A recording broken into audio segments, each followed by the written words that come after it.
basics of the oscillator. We're not going to turn on just yet. We're not going to really go over our calibrations, but let's talk about them. We're not going to do all of these. So there are two different calibrations that we're working on.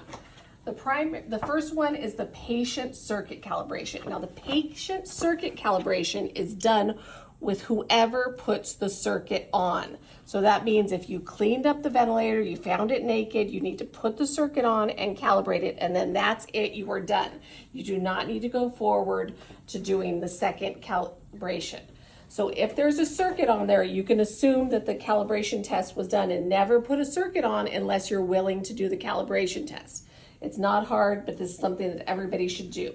Let's talk a few minutes about the circuit. So the circuit comes in multiple pieces. If you want to just pan in right here, this part is the bellows, and this is what does our dun dun dun. And as you put it on, you have to make sure that you snap these little things on over, and it can be an issue. Like, I'm not the strongest in my fingers, so I had to turn that around and do that. The other piece is our tubings here, and they are color coded, so you can't miss it. You see the green out there, so you know that the green goes on the green. And the caps. The caps are in a separate container. The lines are in a separate container, and our two pieces of circuits, our main circuit and our bellows. Additionally, of course, we have to have our heater and our temp probes. If at all possible, use the real temp probes on this, not the disposables. They do much our And we're going to work on getting some more real temp probes. But right now, each oscillator has some real temp probes.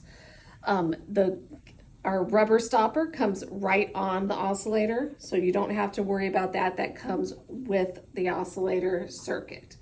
Okay, so this one is all set up and ready to go.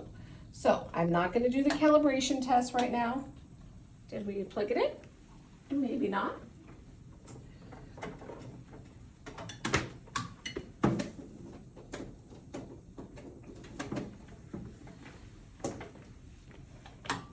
So,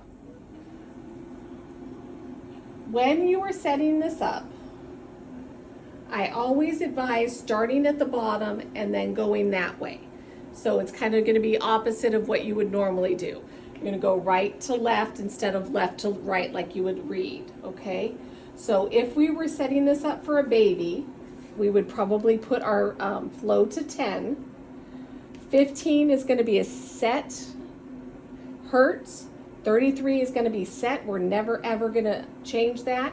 Something we need to be very aware of is that this mean airway pressure limit always has to be on max until well after we are set up on the baby and we know what our maps are going to be. Because if these two knobs get crisscrossed, it will really wreak havoc with the machines and its ability to do things. Okay, so always keep this maxed. So we're starting left to right. We're going to start here. I'm going to kind of skip this mean airway pressure setting knob, even though it's down here, because technically our mean airway pressure read button is up here. So 15 set, 33 never going to change.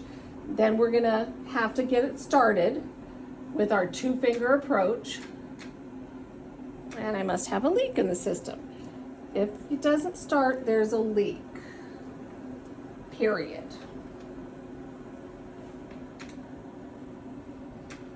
Go ahead and stop.